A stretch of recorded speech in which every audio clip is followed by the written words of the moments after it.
In Walmart's Hoonuville, everyone ready their cart. Amazing Black Friday deals are about to start.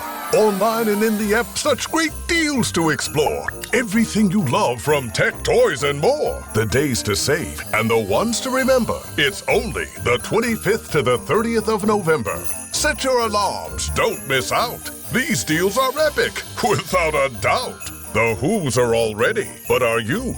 Walmart Black Friday deals await. Who knew? This episode is presented by State Farm. Having insurance isn't the same as having State Farm. It's like needing the protection of an offensive guard on the football field, but getting an elementary school crossing guard.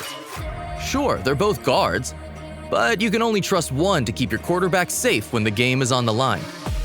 So don't settle for just any insurance when there's State Farm. Like a good neighbor, State Farm is there.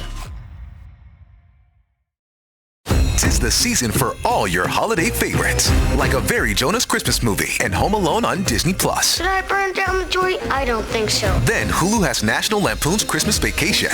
We're all in for a very big Christmas treat. All of these and more streaming this holiday season. And right now, save big with our special Black Friday offer. Bundle Disney Plus and Hulu for just $4.99 a month for 1 year. Savings compared to current regular monthly price. Ends 12/1. Offer for ad-supported Disney Plus Hulu bundle only. Then $12.99 a month or then current regular monthly price. 18 plus terms apply.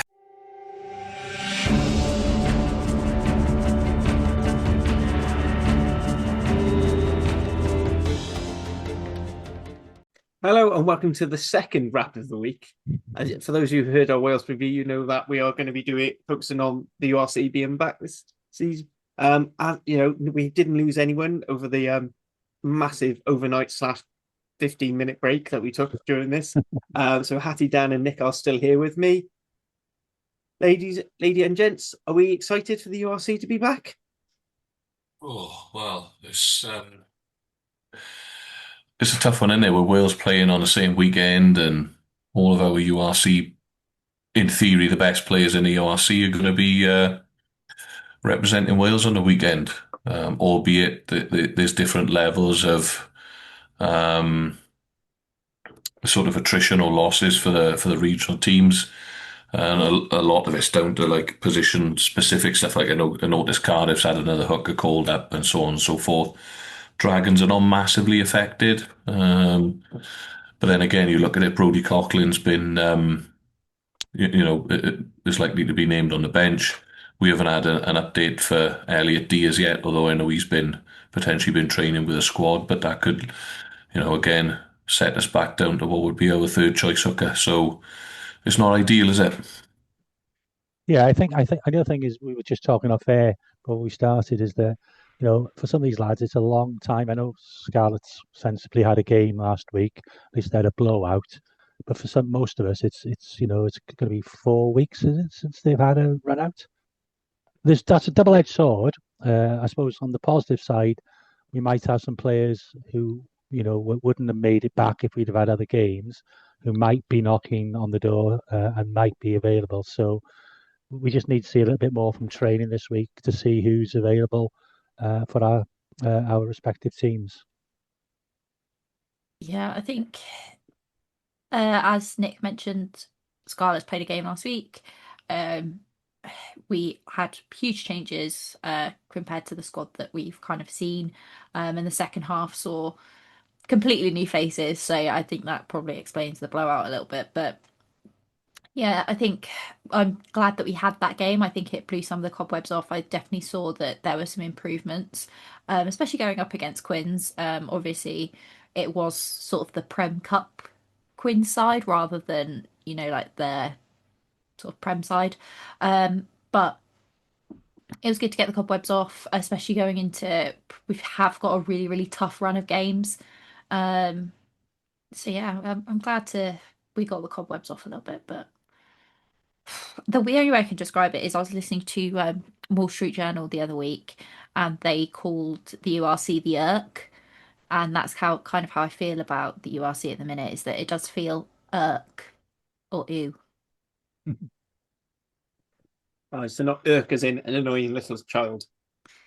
Or that. Right. It's that annoying thing I have to watch. Anyway, so we're going to just quickly go through. Nick, have you got anything on the news decks for us? No, not really. They were just related to Josh Adams being injured, and Cardiff have made a signing. Can't remember his surname. I'm sorry, I haven't got it up. Is it Cornell Smith. Cornell Smith, who Cornell looks, Smith. Hasn't played an awful lot in the URC or URC, but has had a lot of experience in the Curry Cup, and yeah, looks a decent pickup. I think he can play mainly outside centre, which is a position that Cardiff could do with some reinforcements in, but has been quite flexible and he can play more or less across the back line, I think, Ali. Yeah, it says, he can sort of make us back to it. I said I'm most excited to see him as 13 because Harry Millard is doing a fantastic job. But if he goes down, we're really clutching at straws. So it's nice to see us getting on, and we seem to do well when we sign South Africans. So I'm quite happy to keep him along. I've got some good. And sorry, I've got one bit of good news thing, as well. Sorry, which I should have mentioned is congratulations to Jasmine Joyce and Alicia Butchers on their birth of their baby boy Ralphie.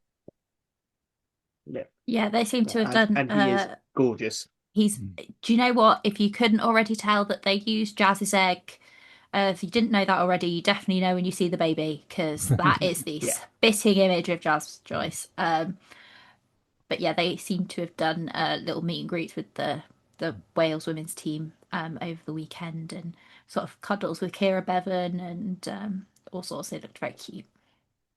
The one thing I did want to say with Cornell Smith is he is starting immediately. So in theory, he could be playing against Zebra, which is very much needed with all the Wales call-ups. So actually, that's a really good bit of business for them to sign someone to start now and potentially carry on into future seasons. Other than that, I think all the news is wrapped up. Is it wrapped up, Harley? It is wrapped. It is wrapped with a capital W. Yeah. It's more R's than you need. Right, we're not wrapping it with no W.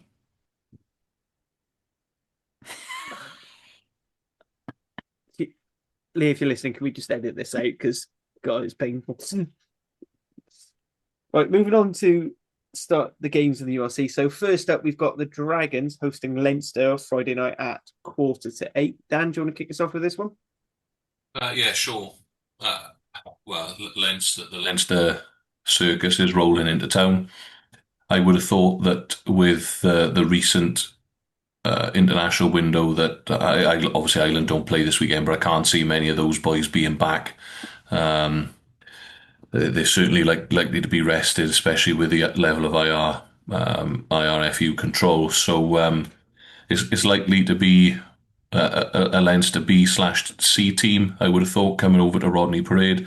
Nevertheless, it'll be formidable opposition for the men of Gwent on the weekend. We're also likely to be without a number of frontline players, including Brodie Coughlin on Wales duty, Ben Carter likely to be on Wales duty, Mr. Wainwright likely to be on Wales duty, should he be fit. If he's not fit, he's not going to be playing for the Dragons anyway. And then we know that we've got a couple of injuries, long-term injuries in there with the likes of Dylan Lewis suffering with a calf tear. Apaya is obviously out with a broken arm. We don't think he's back yet. So the Dragons injury curse, Rio Dyer as well, is likely to be involved with Wales, I would have thought, on the weekend. So all in all, not ideal, especially on the hooker front. Whilst I'm pleased that Brodie's likely to be with Wales, we haven't quite had a full injury. And again, this goes back to things that we've been discussing before, where the injury updates are poor, really, from the regions. Nobody really knows what's going on. But I think Elliot D's back in training. Whether he's fit to play or not is another matter. So if not, it looks like we'll be going down to Ollie Burrows, most likely to start with someone like Sam Scarf coming off the bench. So you're down to sort of second and third choice hookers. Obviously, Super Chrissy Coleman as well. Let's not forget him. He's likely to potentially to be involved with Wales on the weekend on the tight dead. However, my understanding is Rob Hunt will be out of his concussion protocol window, so he'll be eligible to start, which will be good for us. And we should have Wyn Jones fit to play at Loosehead as well. So Loosehead and Prop will be looking all right. I know nothing of Levi Douglas's injury status at the moment. It didn't look good when he went off up at Glasgow a few weeks ago, so I'd be amazed if we see him. And as I've already said, Ben Carter's likely to be with Wales, and we've lost. Well, I say lost. But Steve Cummins has left the club as well, as we discussed on the pod a couple of weeks ago. So we're looking probably at the likes of Seb Davis and Matthew Screech in the second row.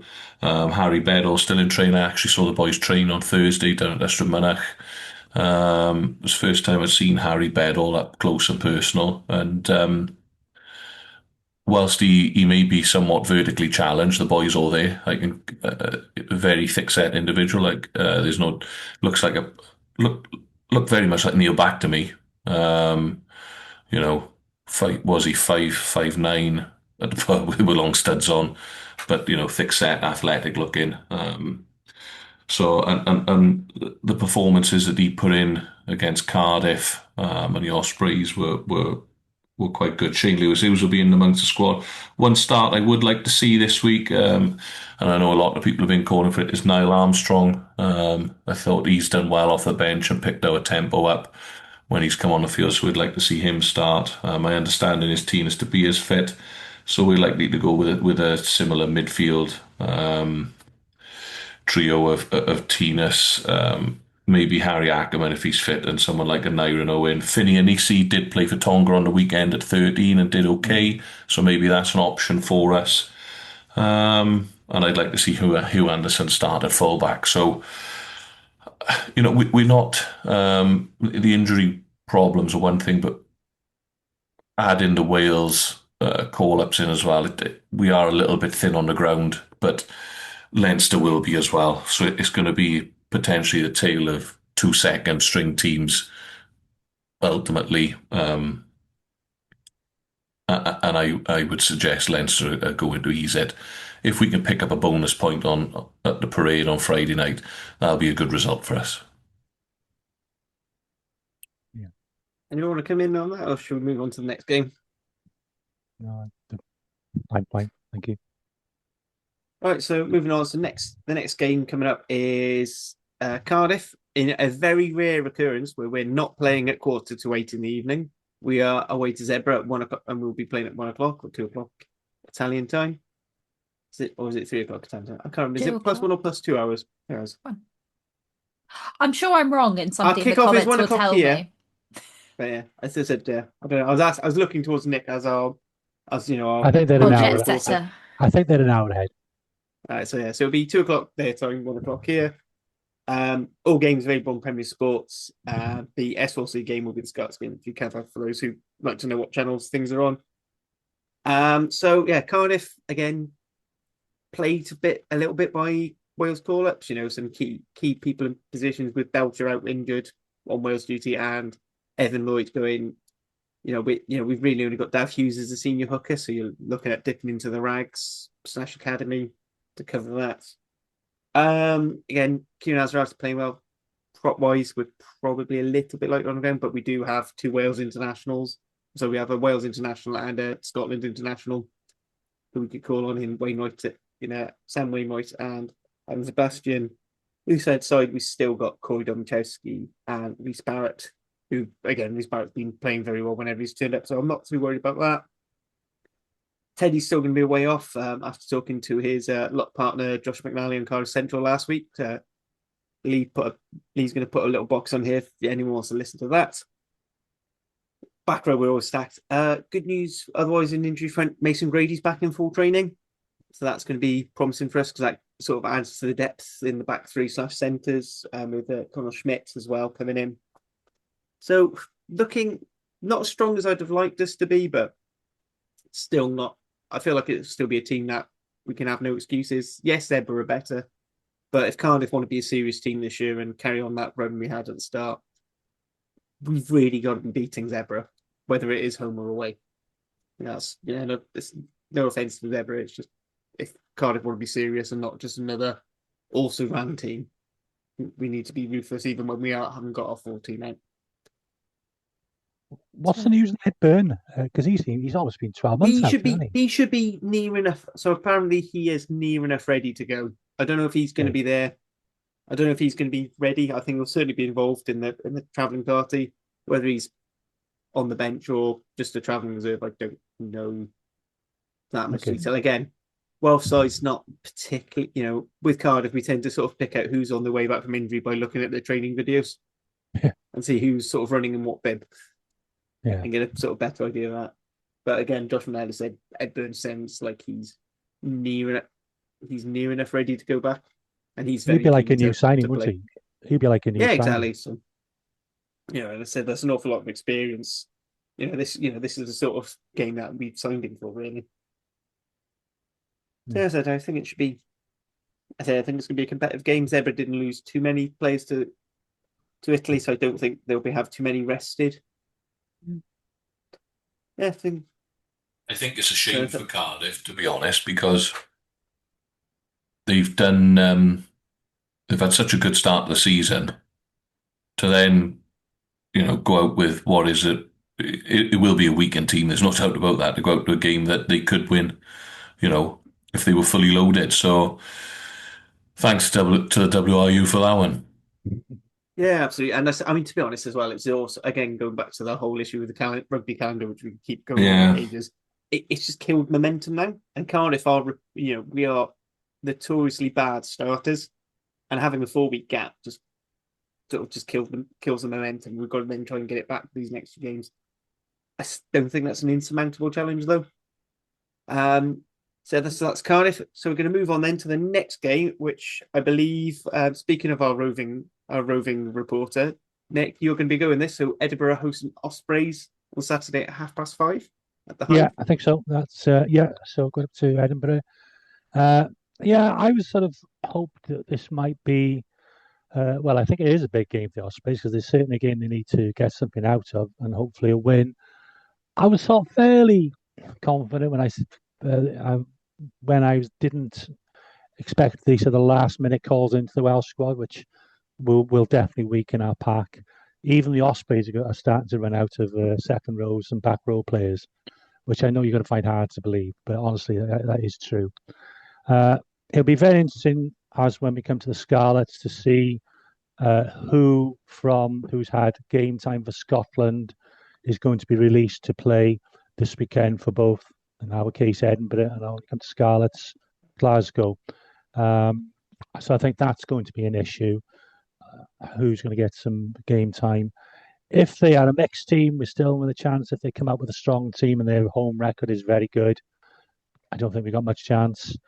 The other bit thing I'm hoping for is they think, well, this isn't as important a game as our European Champions Cup game the following week, home to Toulon. So maybe they'll be kind to us.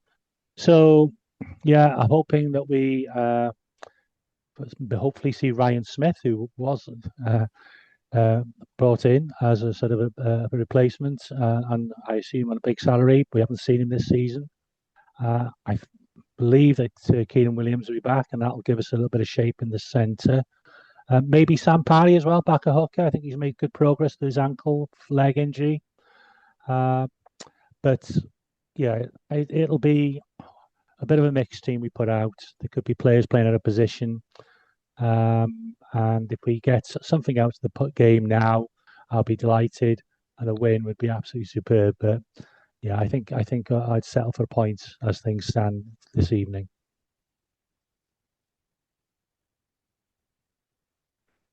Yeah, sorry, Nick. I think the Welsh regions this weekend will be looking at anything that they can pick up in terms of bonus points, etc. Be a Brucey bonus for them. Again, being down players in key areas. Moriarty still in the squad though? Yeah, Moriarty will be. So at least we've got somebody to start at 8. But the back row is looking a bit thin on the ground. I wouldn't be surprised if they ask, and he's done it before, the hooker, Lewis Lloyd, to maybe start a flanker. And he can do a job there. But I think losing Ratty is a loss, because I think he certainly at URC level he is a good hybrid second row six. Six, yeah. I totally agree with that. There's another point I think is important to pick up here as well is Nick's very quickly becoming the Judith Chalmers of this pod because he was only on holidays last week.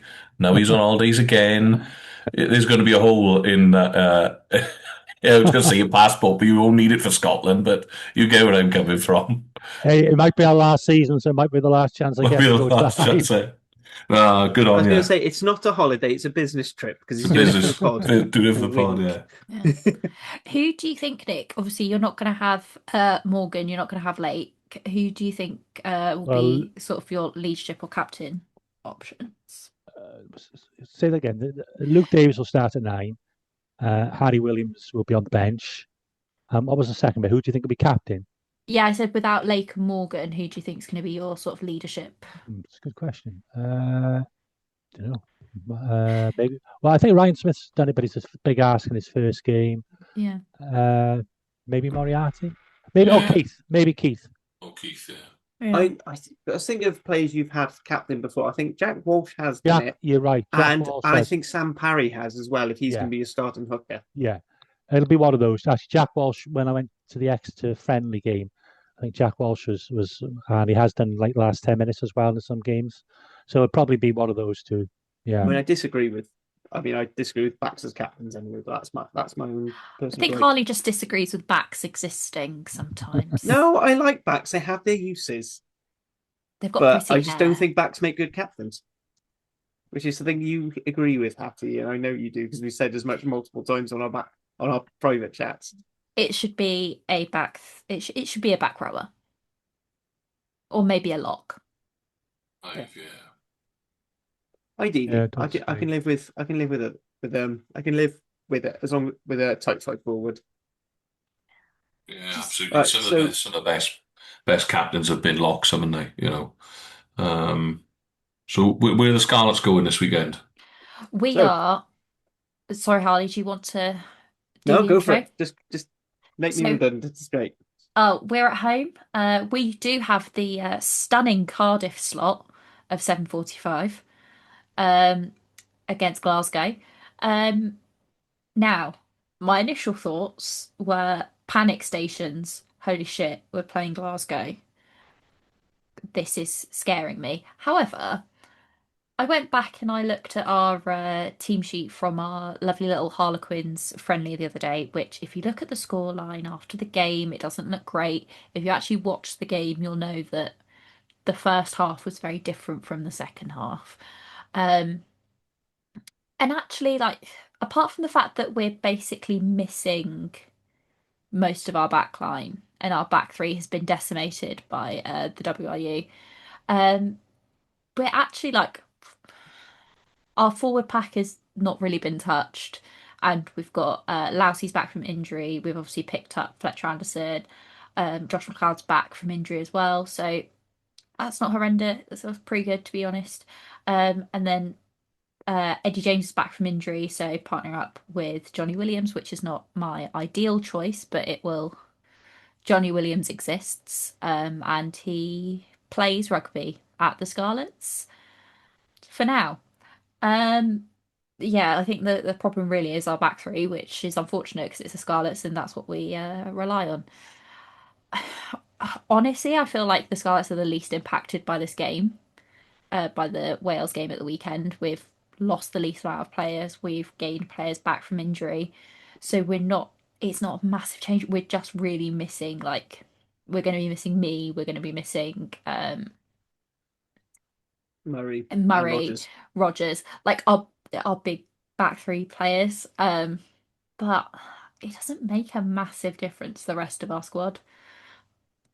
And then also you look in, we've got the same thing with as Nick as, who's going to be released from Scotland camp, not released from Scotland camp, but back from Scotland camp, especially when Glasgow have got their away to Sale, which is not a massive road trip for them, and it's a really big game the following week. Week after that, they're playing Toulouse at home, and then their following game after that is against Edinburgh, which is obviously big derby grudge match. So, are they going to go full force against us? I have hope. I was going to say, because arguably Sale is the more winnable game of their two Champions Cup fixtures there. Yeah, I know it's mad because Glasgow don't tend to lose at home, but yeah, I'd it's still Toulouse. peg. I'd still fancy their chances in Manchester over.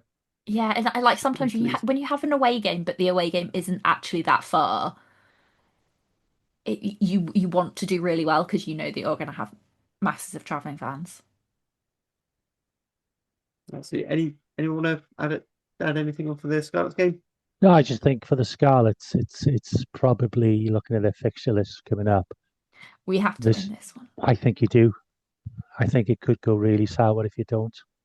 Yeah, because if we don't win this, like we've obviously got this game, and then we play Bristol, then we play Bordeaux, and then we're straight into the derbies. Yeah. Like we're away to Cardiff. Like it's just because you do terrible at Cap. Because speaking of, the away fans don't have to travel very far. Park Canner is very close to Cap.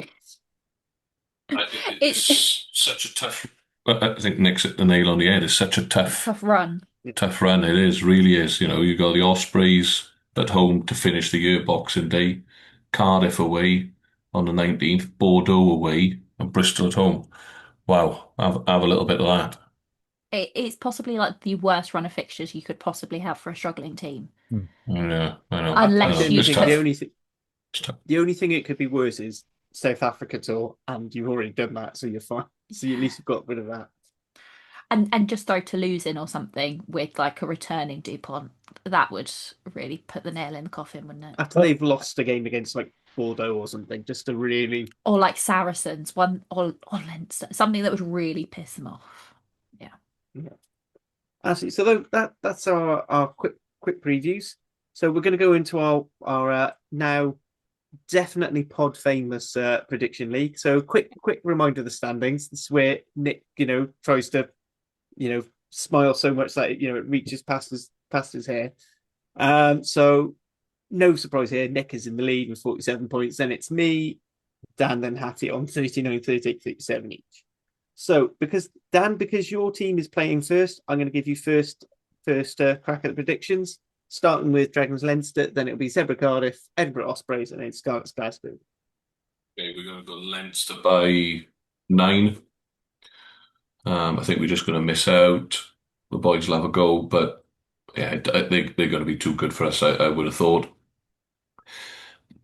Cardiff and Zebras one I'm torn on, because I think Cardiff can go over there and get a result. But with the people missing, Zebra by 2. Edinburgh by 7. And Glasgow by 10. Right, so we're gonna skip over me because we can't. So Nick, your team's next up on the list. Same order, please. I'm going Dragons, Leinster by 11. So you're going to go Dragons win then. I was well happy with that. Cardiff by 2. Edinburgh by 8. And Glasgow by 8. Okay, and Hattie? So I'm going to go Leinster by 14. Sorry, Dan. I'm going to go Zebra by 3. You sure? 3. And then Edinburgh by... Well, the thing is, Edinburgh could Edinburgh it, so you never really know. But I'm going to say... Edinburgh at home. That's true. Edinburgh by 5. And then I'm going to say... I'm going to back the boys, and I'm going to say Scarlets by 6. As you should. Well done. But this is the problem. I keep backing the Scarlets, and look what happens. Could be a winless weekend for Wales, couldn't it? With a national team. It could easily. Could be a winless weekend, yeah. There you go. Finish on some positivity. Come on, boss. Right, cheer so me being positive, I've gone with Leinster by 18. I just think the Leinster murder machine is just going to come into full force. Do you know what? beating Leinster at home, it just isn't for everybody. It's not quite right.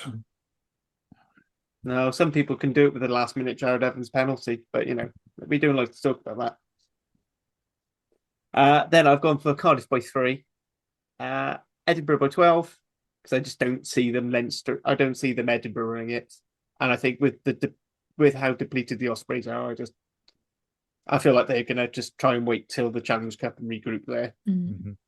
And then I'm gonna go with Glasgow by 2, and I think it's going to be, but I think this is going to be the performance that kickstarts Scarlets doing their usual second half season rocket. Yeah, I hope we pull it out bag. Back row's back. All right, so that is a nice, briefer, condensed URC focus episode. Unless anyone has any other comments, queries they want to throw in.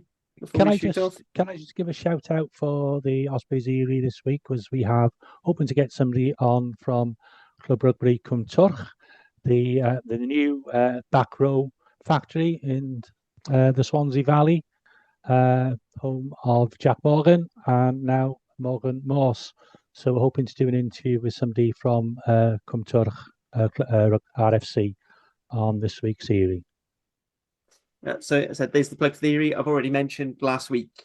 It's Cardiff Central did a special interview with Josh McNally. Really insightful guy. Really cares about rugby. You can tell that. And Dragon's Lair dropped an episode with Elgin Alderman talking about his article where he went for a little tour around Wales and where he tried to find some of the more grassroots thing in rugby. Hattie, do you know if Saucepans are doing anything this week? They've got a new presenter. I can tell you that. Have you decided to do a third podcast, Hattie? It's not me, because they record at the same time. Right, so as I said, everything. Do you want to do an Abertillery watch? Whilst I said we still got plenty of time. No game for us this weekend. We roll into to the weekend after the 6th. I think it's the 6th of December. Wow. Yeah, leading into the festive period. So yeah, there's very little local rugby, I think, in Wales this weekend. A little bit of SRC maybe, but anything below that is off due to the Wales game unless they've organised an early kick-off. So yeah, nothing for us. Right, now all that's left to me to say is thank you, Nick, thank you, Dan, thank you, Hattie, and thank you all for listening. Nasta.